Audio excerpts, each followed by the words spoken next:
Raspberry పురుగు. ఒకప్పుడు సాధారణ పట్టణమైన రోసెస్బర్గ్లో అడవుల్లోని ఒక చిన్న ఇంటిలో నలుగురు యానా మరియు ఆమె ముగ్గురు పిల్లలు ఎడ్వర్డ్, క్లోయి మరియు జో ఉండేవారు.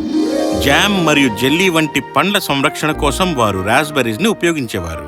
రాస్బెర్రీ పట్టణం యొక్క ముఖ్య ఆహారం ఇది. రండి పిల్లలు, బ్రేక్ఫాస్ట్ సిద్ధంగా ఉంది. వస్తున్నామమ్మా. ఎడ్వర్డ్ ఆపు. దొరికిపోయావు.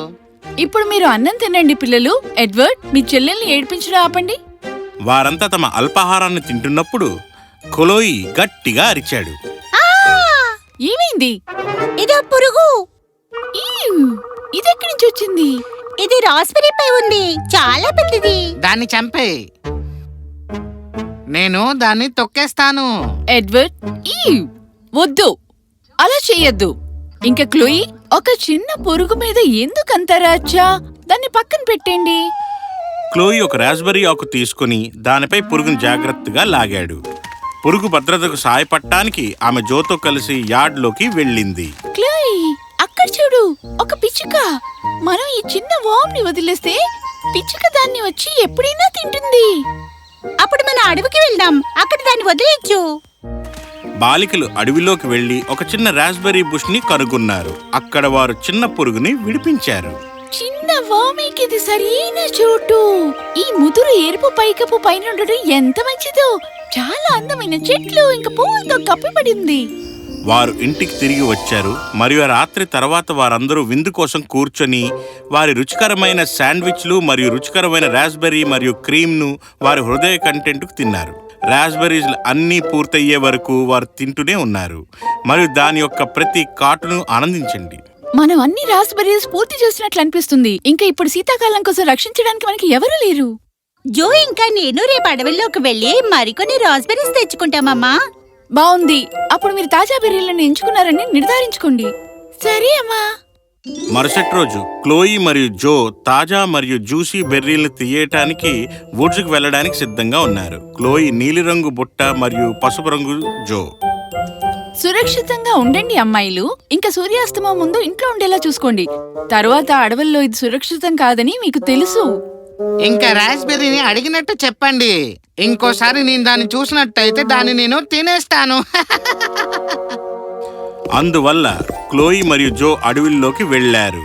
పడిపోయిన చెట్ల మీదుగా మరియు పొదల గుండా తీపి మరియు జ్యూసీ పండ్లతో నిండిన చెట్ల కొమ్మలకు చిక్కుకోవడం, రాస్బెర్రీ పొదలను వెతుకుతూ అడవిలోకి బ్రష్ చేయడం మొదలుపెట్టారు. వీరిద్దరూ అడవిలో కొంత భాగం బెర్రీలు, elder berries, bell berries, blue berries, కానీ కోరిందకాయలు వచ్చే వరకు వెళ్లారు. వారు రాస్బెర్రీ పొదలను వెతుకుతూ అడవిలోకి వెళ్లి అడవిలోకి అలా వెళుతూ ఉన్నారు. వారు ప్రతి చోట రాస్బెర్రీ పొదలతో ఒక పెద్ద మైదానంలో దిగే వరకు, ఒకరు చూడగలిగినంత వరకు, వారు కనుచూపి మేరంత వరకు, వారి నోరు ఊరేంత వరకు అలా వెళ్తూనే ఉన్నారు. ఇది నమ్మశక్యం కాదు. ప్రతి చోట చాలా అందమైన ఎరుపు రాస్బెర్రీ పొదలు. పొదలన్నీ ముదురు ఎరుపు కోరిందకాయలతో నిండి ఉన్నాయి. ఇద్దరు జ్యూసీ ఎర్ర రాస్బెర్రీస్ మీద విందు చేసి కొన్నింటిని వారు ఎంచుకున్నారు మరియు అతి కొద్ది సమయంలోనే వారి బుట్టలు పూర్తిగా నిండిపోయేంత వరకు వాళ్ళు బుట్టలో వేసుకున్నారు. ఇప్పుడు ఈ బుట్టల్ని ఇంటికి తీసుకుని వెళ్దాము. వద్దు, ఆగు. మనం వెళ్లే ముందు మరికొన్ని ఎంచుకుని వెళ్దాం. అందువల్ల వారు జ్యూసీ కోరిందకాయలను ఎక్కువగా ఎంచుకొని వారి అప్రాన్ జేబులు నింపి ఇంటికి తిరిగి రావడానికి సిద్ధంగా ఉన్నారు. బాలికలిద్దరూ ఒక చేతిలో ఒక బుట్టను, ఒక చేతిలో వారి యాప్రన్లు పట్టుకొని ఇంటికి వెళ్లారు. క్లోయి మరియు జో అలా నడుచుకుంటూ వెళ్తూనే ఉన్నారు. తమ మార్గాన్ని వారు కోల్పోయారు. వారింతకు ముందు అడవిలో ఇంత లోతుగా ఎప్పటికీ వెళ్ళలేదు. వారి ఇంటికి తిరిగి నడవడానికి మరియు విషయాలను మరింత దిగజార్చడానికి వారికి రహదారి లేదా మార్గం కనుగోబడలేదు. సూర్యుడు అస్తమించడం ప్రారంభించాడు. చెట్ల నీడలు పొడవుగా ఉన్నాయి మరియు పక్షులు తమ ఇంటికి తిరిగి వెళుతున్నాయి. నాకు చాలా భయంగా ఉంది. మనం ఎక్కడున్నామో మనకు తెలీదు. చింతించక జో, మన అడవిలో చివరిలో ఉన్నామని ఖచ్చితంగా అనుకుంటున్నాను. ఇంట్లో నుండి పొగ రావడం త్వరగా చూస్తాం మనం.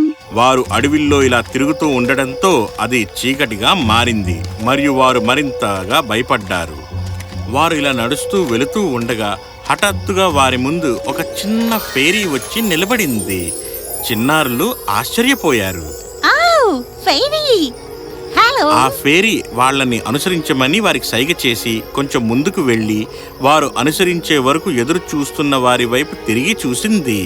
అప్పుడే వారేవో కేకలు వినగానే వారు అటువైపుగా వెళ్ళడం మొదలుపెట్టారు. అద్భుతమైన బాలికలను పొదలు నిండిన బరీ మైదానంలో నడిపించి తర్వాత సన్నని గాల్లో అదృశ్యమైపోయింది. మనం ఎక్కడున్నాం? ఇక్కడ చీకటిగా ఉంది, నేనేమీ చూడలేను. ఆగు, నేనిక్కడున్నానో నాకు తెలుసు. మనం మళ్ళీ రాస్బెర్రీ తోటలో ఉన్నాము. జో మరియు క్లోయిలు రోజంతా నడవడం వల్ల అలసిపోయి గడ్డి మీద పడటంతో ఏడుపు ప్రారంభించారు.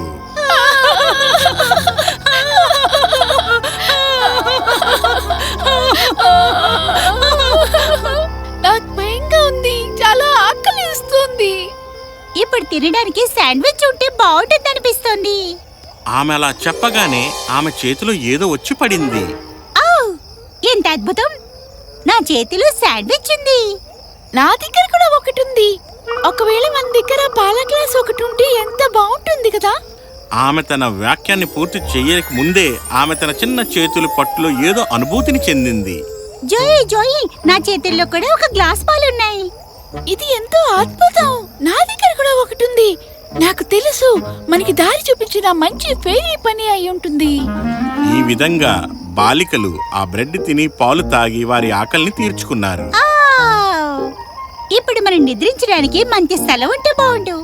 వారు చెప్పినట్లే వారు నిద్రించడానికి మృదువైన మంచం పక్కన తమను తాము కొనుగొన్నారు.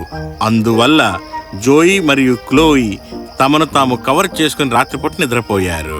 మరుసటి రోజు ఉదయం క్లోయి మేల్కొన్నప్పుడు సూర్యుడు ప్రకాశవంతంగా మెరుస్తున్నాడు. వేసవి చుట్టూ అందమైన పచ్చని చెట్లతో చుట్టుముట్టి ఉన్నారు మరియు పక్షులు చుట్టూ ఎగురుతున్నాయి. వారి అందమైన శ్రావ్యాలను చిలిపి మరియు పాడుతున్నాయి.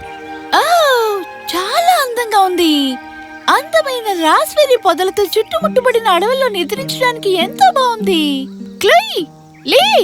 వారు అడవుల్లో పడుకున్నారని గ్రహించి వారొకరినొకరు ఆశ్చర్యంగా చూశారు. వారు పడుకున్న మంచం వైపు చూసినప్పుడు అవి ఫ్లాక్స్ మరియు కప్పబడిన ఆకులు మరియు నాచు యొక్క మృదువైన మంచంతో తయారు చేయబడ్డాయి. ఇది కళ అంటావా? ఇది నన్ను కాస్త గిల్లు ఇంకా కళ కట్టున్నట్టుంది. ఔచ్! నేను నిన్ను నిజంగా గిల్లమని అడగలేదు కదా. సరే, నేను నిన్ను కలగరమని చెప్పలే కదా. మంచి అద్భుతం ఎక్కడో ఉందనిపిస్తోంది. అది మనకు చాలా దయగా ఉంది. అప్పుడే వారు ముందు గాలిలో ఒక మెరుపు పేలడం వారు చూశారు. అప్పుడే వారు గ్రహించారు ఆ చిన్న ఫేరీ గాలిలో తేలుతూ వారి వైపు నవ్వుతూ చేతులు ఊపుతూ కనిపించింది. హలో, మీరు చాలా బాగా చూసుకున్నారు మమ్మల్ని. సరిగ్గా అప్పుడే ఒక వృద్ధుడు రాస్బెర్రీ పొదలు వెనుక నుండి బయటికి వచ్చాడు. అతను చేసినట్లుగా ఒక సొగసైన తెల్లటి కోటు మరియు ఎర్రపు టోపీ వేసుకుని ఉన్నాడు. అతని వద్ద దుస్తులు చెరుకు ఉంది. అందులో ఎర్రపు క్రిస్టల్ రాస్బెర్రీ కిరీటం ఉంది. వెలుగులో రూబీలా మెరుస్తోంది. సెరఫీనని కలవడం నేను చూశాను. నన్ను నేను ఇంట్రడ్యూస్ చేసుకోనివ్వు. నేను కింగ్ రూబస్, కింగ్ ఆఫ్ రాస్బెర్రీస్ ని. ఈ రాస్బెర్రీస్ మొక్కలే నా ప్రపంచం. నేను ఇక్కడ ఎన్నో వేల సంవత్సరాల నుంచి ఉంటూ వస్తూ ఉన్నాను. రాత్రి ఇక్కడి నుంచి పరిగెత్తిన బీస్ట్ నుంచి నిన్ను కాపాడడానికి సెరఫీనాని పంపించా. నేను ఇక్కడి అంధకారంలో నిన్ను భయపెట్టాలని అస్సలు అనుకోవడం లే. ఇతను రాస్బెర్రీ రాజు అనే ఆలోచనలు బాలికల్ని ఆశ్చర్యపరిచింది మరియు వారు రాజుగారి మాటలు వింటున్నప్పుడు వారి ముఖం మీద పెద్ద నవ్వు కూడా వచ్చింది. స్పిరిట్ ఆఫ్ ది ఎలిమెంట్స్ అనబడే అరోమాస్ నుంచి నేను శిక్షణ పొందాను. నీరు, నిప్పు, గాలి, మంట వీటన్నిటినీ పాలించేవాడెవరైతే ఉన్నారో నన్ను ఎన్నో ఏళ్ల వరకు ఒక రాస్బెర్రీ వామ్గా అయ్యేలా చేశాడు. తాను నాకు ఇచ్చిన అద్భుతమైన గిఫ్ట్ ని కాపాడుకునేందుకు తను చెప్పిన పాఠం ఇది, అమరత్వం.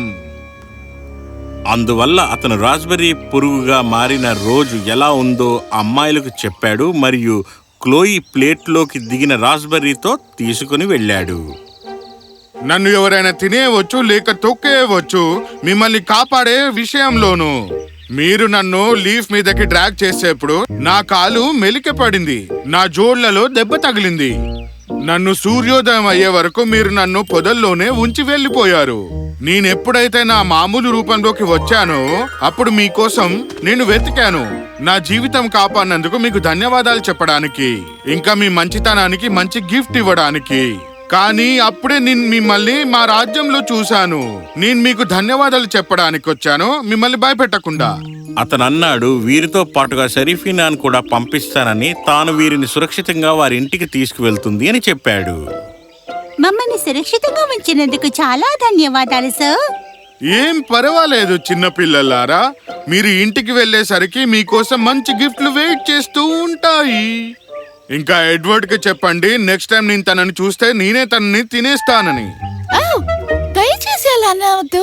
దయచేసి అతన్ని క్షమించండి. చింతించకండి, నేను తనని క్షమించాను. పగ ఎప్పుడు మంచిది కాదు. నేను ఆశమాడుతున్నా. బాలికలు ఒక నిట్టూర్పుని విడిచిపెట్టి వారు రూబీస్ రాజుని కౌగిలించుకున్నారు. జాగ్రత్తగా వెళ్ళండి నా చిన్నారులారా, ఎప్పుడు ఇలాగే మంచితనంగా ఉండండి. ఇద్దరు బాలికలు బుట్టల్ని ఎత్తుకొని సెరీఫినాను అనుసరించి అడవిల్లోకి తిరిగి ఇంటికి వెళ్లిపోయారు. బాలికలు ఇంటికి చేరుకున్న వెంటనే సెరీఫినా వీడ్కోలు పలికి అదృశ్యమైపోయింది. బాలికలు ఇంటికి చేరుకున్నప్పుడు చాలా ఆనందం మరియు ఎంతో సంతోషంగా కనిపించారు. ఓ, మీరిద్దరు సురక్షితంగా ఉన్నారని సంతోషంగా ఉంది. రాత్రంతా మీరు ఎక్కడున్నారు? అడవుల్లో రాత్రి సురక్షితంగా ఉండదని నేను మీకు చెప్పాను. బాలికలు తమ తల్లి మరియు ఎడ్వర్డ్కు జరిగిందంతా వివరంగా చెప్పారు. కింగ్ రూబీస్ మరియు అతను మంత్రించిన రాజ్యం గురించి వారికి చెప్పారు. నేను సంతోషిస్తున్నాను. మీరిద్దరూ బాగున్నారు, ఇంటికి తిరిగి వచ్చారు.